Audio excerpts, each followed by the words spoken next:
there was a time when electric cars seemed very stupid. And it wasn't that long ago. And the idea of creating a car company was stupid, of course, and then making an electric car company was like stupidity squared. And so let's take a look at the first car we ever made, the Tesla Roadster. Yeah.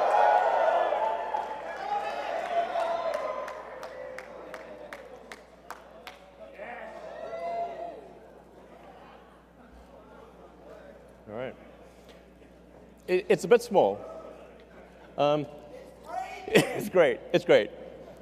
So the crazy thing is, if you go back 11 years today, Tesla had made one car, that car. That's serial number 1 of Tesla. So that's my car, actually. So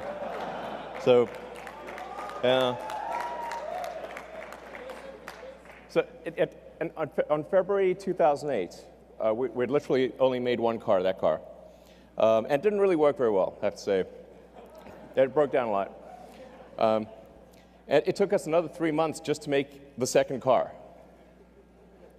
And now we've made about 550,000 cars. Yeah. So,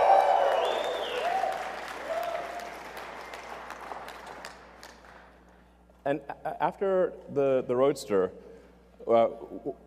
essentially what happened with the Roadster is we said, okay, we want to make a car, we want to really break the mold about how do people think about electric cars. To think about electric cars as being slow and ugly and poor performance. So we want to have a sports car, a car that is fast, looks good, sexy. That's right. Ha ha. Ha ha. You took the words out of my mouth. So exactly. Sexier. That's right. So the Roadster, the reason we did a sports car is we wanted to create a car that would break the mold for electric vehicles, and that would be sexy and fast and long range, and that's why we did the Roadster. People say that, well, you won't be able to make a car with those specifications, and if you do, nobody will buy it. So we had to prove those two things wrong. And then after we made the Roadster, they said, okay, sure, you can make some toy sports car, but you can't make a sedan. You can't. There's no way you could compete with the luxury sedans that are gasoline, because they're the best. And there's no way you could make an electric car that's like that. So we did. Model S.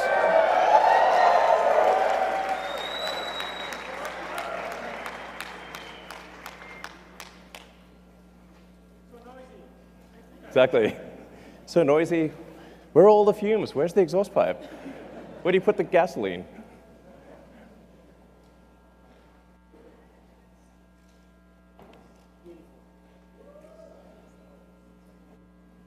Yeah. So we actually started designing that car in the rocket factory. So we didn't have a design studio. But we took a little corner of the rocket factory, and Franz joined.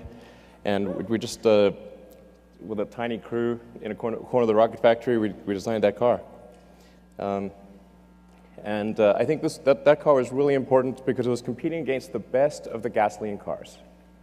So if you can make an electric car that can beat the best of the gasoline cars, it's a very powerful statement to prove that you can go electric. So then, working from the Model S, which, by the way, in terms of where the name comes from, actually, I like calling things what they are. So Roadster is called Roadster because it's a roadster. There is no good word for sedan. So we couldn't call it the sedan. It wouldn't work. Or saloon. There's just like literally no word. So the Model S stands for sedan. And this is how out of touch I was. I actually didn't realize at the time that Model S also means models. and then I had like at one point a license plate that said Model S2 because it was like the second production Model S. And it was like, and as I was walking away from my car, I said, wow, what a jerk. His license plate says Models 2? Yeah, I'm like, okay. Better not have that license plate. So, but then going from the Model S, we said, okay, we want to make the best SUV in the world. We want to do something. We kind of got carried away actually with the Model X. We was like, let's have practically every technology and whiz-bang thing we could possibly think of. The Model X is like, as a car, it's like a Fabergé egg meets a spaceship. It's like, it was insanely difficult. But it is an amazing vehicle. Let's bring it out.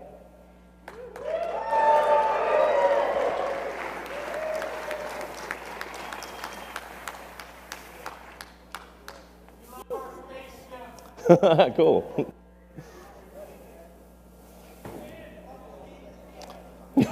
Yeah.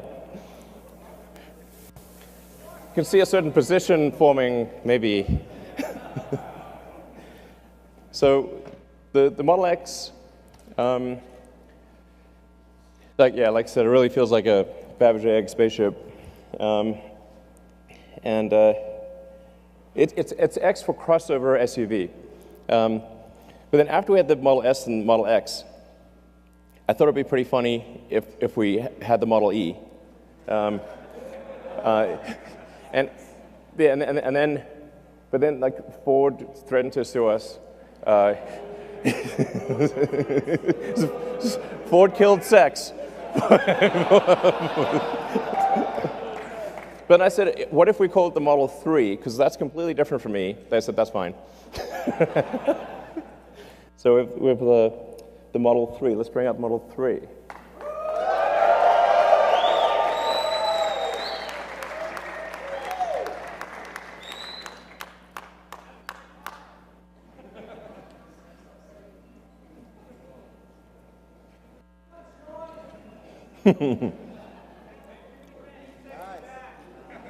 That's right, exactly. Exactly, smart summon with a person.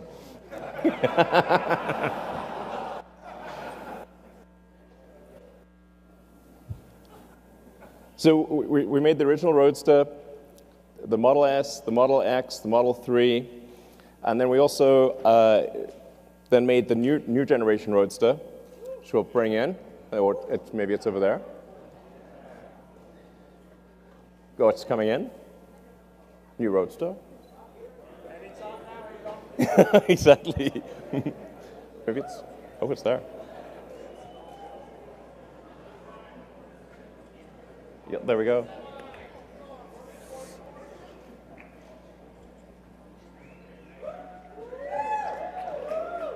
Sweet.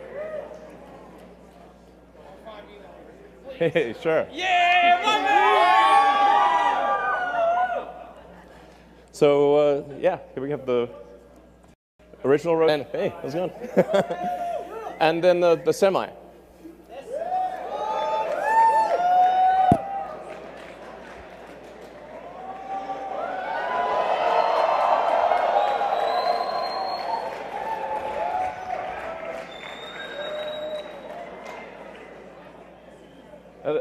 Actually, the Tesla Semi drove here nonstop all the way from the Bay Area.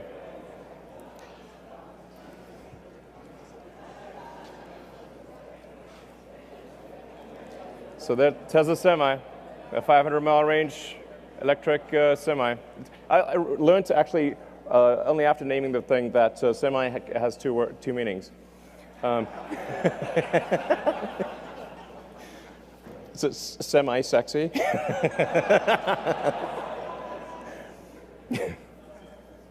So, yeah, so we're really excited about bringing those products to market.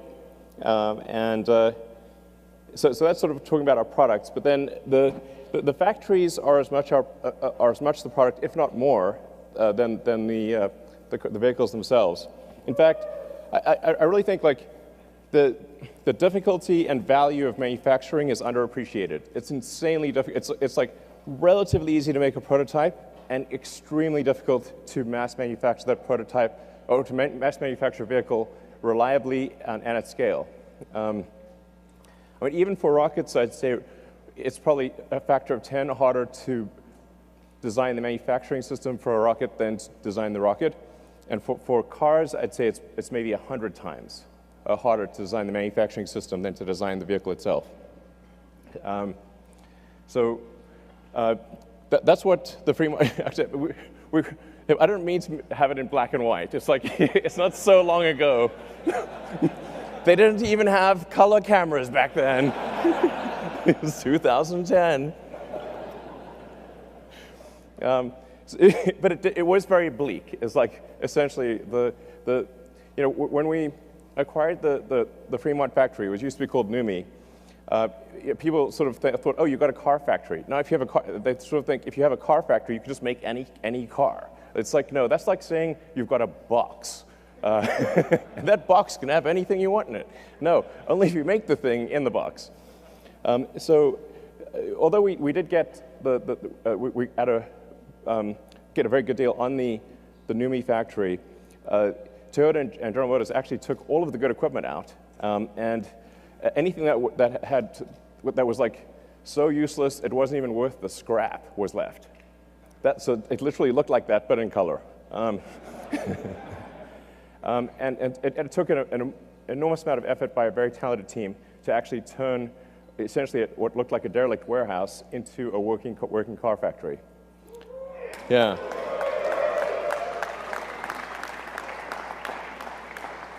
So, and in fact, like today, the Fremont factory, which is an enormous building, I think it's like the second or third biggest building in the world by footprint, is so dense, so densely packed with people and robots. But this picture has like robots, but there's 20,000 people that work at the Fremont factory across 4 or 5 shifts. So it's really a massive amount of people and robots. So it's like this giant cybernetic collective. So that was way harder than making the car, by far. I mean, it's worth noting, like the last time, at least in the U.S., the last time any car company achieved mass manufacturing was about 100 years ago. That is the last time, and then Tesla. It's literally that crazy. So,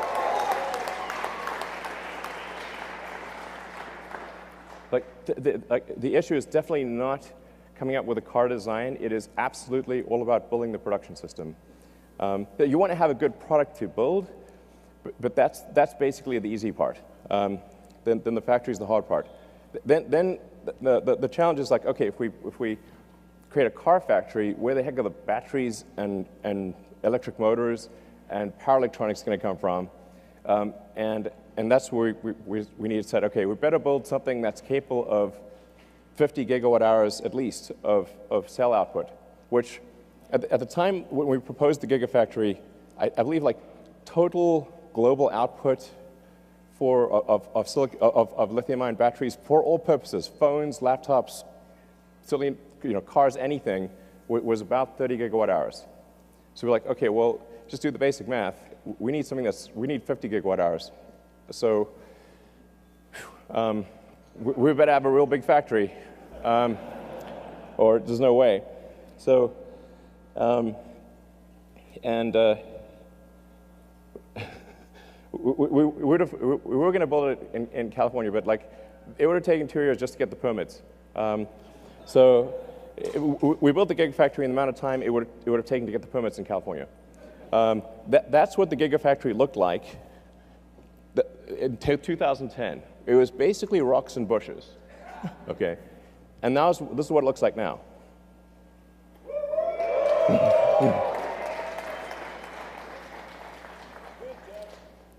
Yeah. So, and it's only about a third complete. So this one complete, I think it's about 4 or 5 times the size of the Pentagon. So it's kind of difficult to appreciate scale, but although it's really quite tall, it's like 70 feet tall. So the volume of it is just mind-blowing. It takes 2 hours just to walk around it. So again, it's work of a tremendously talented team working like crazy, like tens of thousands of people to produce this factory. And today it produces more lithium ion than the rest of the world combined. So.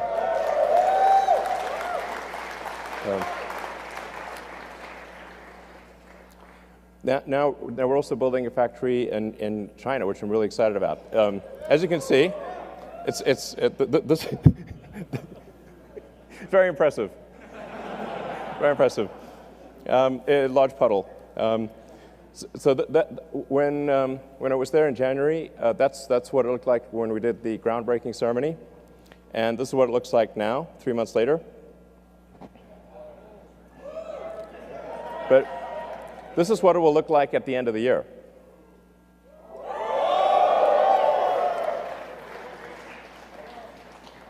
So things are moving fast, and this will actually be, once it's complete, the equivalent of our Fremont car factory plus our Nevada battery gigafactory combined. Yeah, so it's integrating the two, which kind of makes sense. So yeah, so we're really excited about this. We're a great team in China, and this is going to be really important for making affordable versions of the Model 3 and Model Y for the greater China market. And then, besides cars, we have some other things. So the solar roof and Powerwall.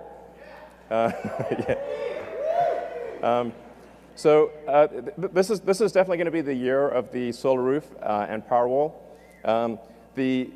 Because of extreme challenges with the Model 3 production, we have to basically allocate all resources to Model 3 production because otherwise we're going to die. And so basically, it was pretty tight, I have to say. That was a hard one. I would say like 2018 was probably felt like aging 5 years in one. Honestly, it was really intense. So,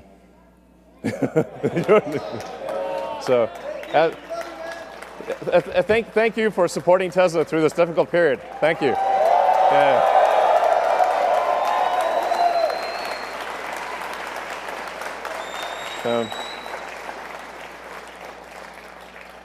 But now that Model 3 production is going pretty well, we're going to finally allocate engineering attention to the solar roof as well as the solar retrofit. I'm pretty excited about both the solar tile roof and the solar retrofit and Powerwall. Part of the reason we couldn't make Powerwall is we couldn't make enough cells.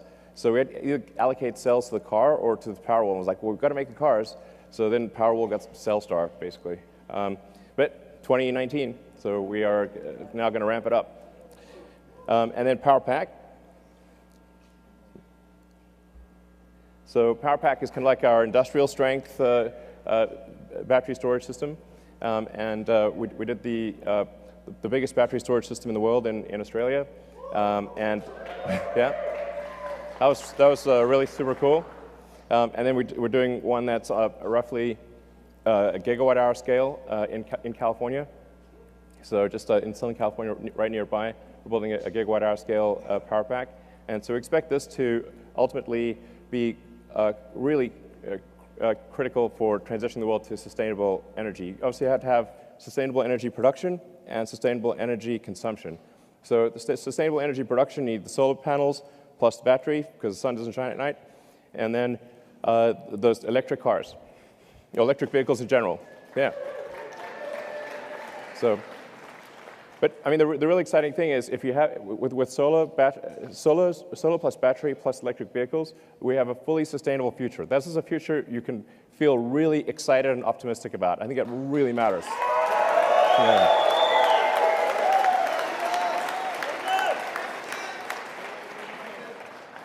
And then supercharging. So, the first in 2010 we had 0 superchargers. So there was no. You couldn't really drive long distances with an electric car in 2010. So it was like, well, okay, we better have some high power chargers. Otherwise, it's going to be extremely inconvenient to drive long distances. So built into the Model S. was a high voltage DC bypass directly to the pack, so you can just sort of mainline power right into the pack. And then nobody was building high power chargers, so like, okay, we better build these high power chargers because nobody's building them. And so we went from 0 superchargers to building a global network of superchargers. Yeah. Yeah, so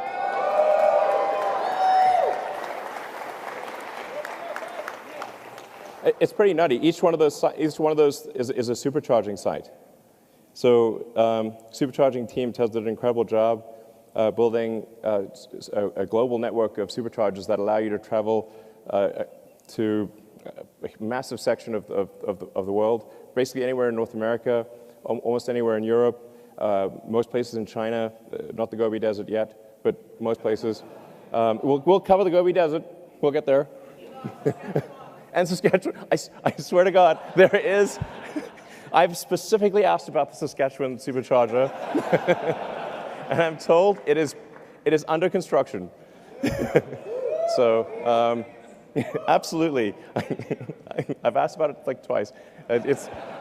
I'm told it's going to be completed soon, and then you will actually be able to drive across Canada. So, yes. Hawaii. Kazakhstan. Actually, we have some great supporters in Kazakhstan. I think we probably we should have. We will build superchargers in Kazakhstan. There you heard it right here. Anyway, we're going to build a lot more superchargers, and we have actually a version 3 of the supercharger that we just unveiled. And in fact, yeah.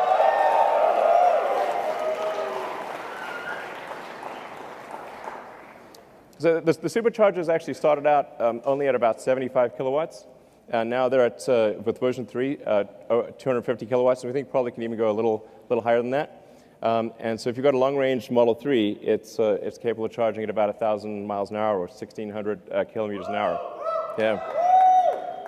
So, and we have one working in the Bay Area, and then the one here at the design studio is also working as of tonight. So, yeah. So we're going to be rolling out the version 3 supercharger throughout the world, just gradually upgrading the existing sites as well as adding new sites. So we did slow down the supercharger rollout a little bit because we wanted them to be version 3 instead of version 2. But now that we have version 3 running, and we're going to spool up production, and so you're going to have like a radical improvement in supercharging worldwide by sometime next year. Yeah. So in terms of where we are today, we got obviously the S3 and the X. We've made, I think, 550,000 vehicles, something like that. 12 months from now, we will have made about 1 million vehicles. So it's pretty wild to think that 11 years ago today, we had made literally one car, and a year from now, we will have made 1 million. Yeah. I mean, this is a testament to the incredible talent and effort of the people at Tesla. I was to say thank you to people at Tesla. You guys are incredible.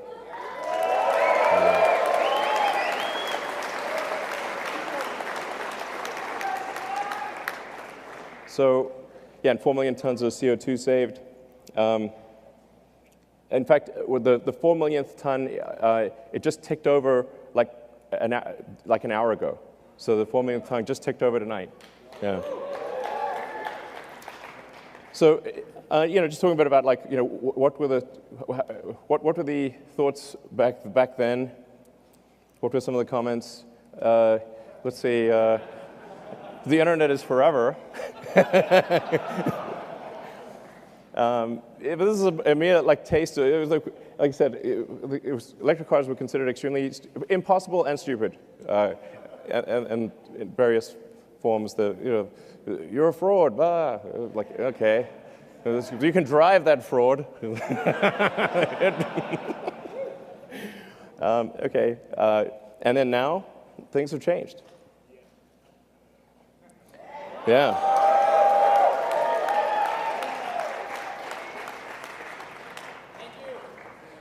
The goal of Tesla was literally this, is like, to what degree, in fact, when we created it, we're like, okay, the fundamental historic good of Tesla should be measured by the degree to which we accelerate the advent of sustainable energy and transport.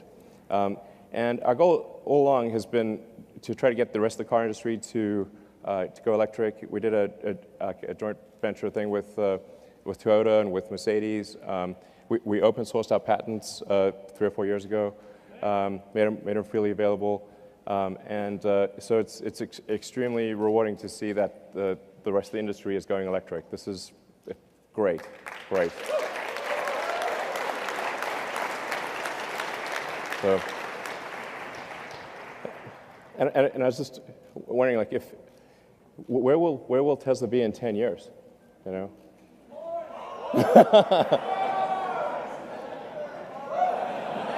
Mars. Exactly. We will be driving a Tesla on Mars. I think we could. I think we actually could.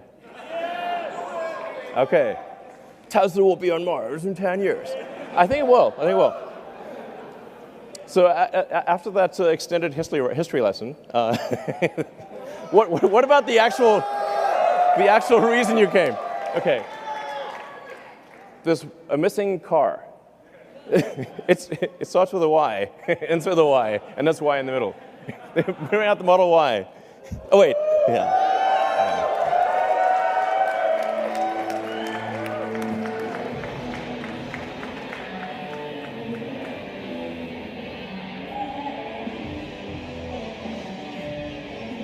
Extended history lesson.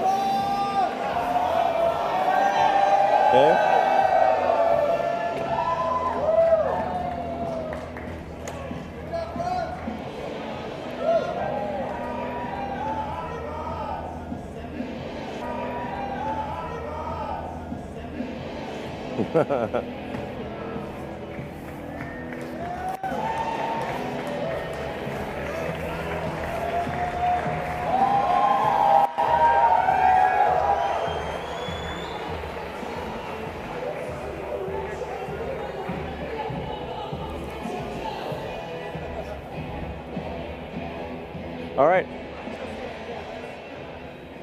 The Model Y. Yeah. So, like the 3, it will be extremely safe. So that you may know the Model 3 has the lowest probability of injury of any car ever tested by the US government. The Model Y, we expect, will have a similar result. 5 stars in every category. With the battery pack low in the floor, it's going to have a very low center of gravity. So this will, it has the functionality of an SUV, but it will ride like a sports car. So this thing will be really tight in corners. And we expect it will be the safest mid-sized SUV in the world by far. And at Tesla, we actually always design with safety as the #1 goal. It's like people think, okay, performance, sure, but safety first. This is actually by far the most important thing. But it's also going to have incredible performance. So we expect to have a 3.5 seconds 0 to 60. Yeah, it's good. And very low center of gravity, so great handling. It's testing out at a 0.23 drag coefficient, which is extremely good for an SUV. And in terms of range, 300 miles. Yeah. So we expect to have an EPA range of, an actual true usable range of 300 miles. So, yeah. Yeah. From an interior standpoint, it has a panoramic glass roof. And by the way, after I'm done here, you guys will be able to come up and like check out the car. So it's like, So it's going to have a panoramic glass roof. It like really feels like, just like the Model 3, if you're in the car, it just feels like you can see the sky. Seats 7, 66 cubic feet. Obviously autopilot and all that. As I've said publicly, we expect to be feature complete with self-driving sometime later this year. And then as we prove out the safety with billions of miles and kilometers, we will, from our standpoint, feel it's like safe enough to not pay attention and then get the regulatory approval sometime thereafter. But the cool thing is feature complete. Like it'll be able to do basically anything by the end of this year, just with software upgrades, which is pretty cool. So let's see, Model Y lineup. Okay, there you go. So yeah. The basically long-range one we expect to be about $47,000, and then sometime in 2021 we'll have the sort of standard version, which will have a $39,000 price point. So yeah.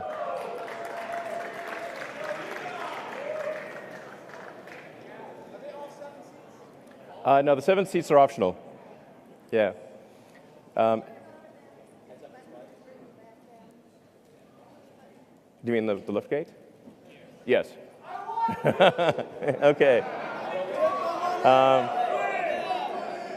I mean, you never know. We might do better than this, but so it should be at least this good. So I think it's going to be very, really compelling. I'm confident that it'll be of any mid-size SUV, it'll be the one you want. Yeah, I think it'll probably sell. I think we'll probably do more Model Ys than X and 3 combined, most likely. Yeah. So there you have the sexy presentation. So.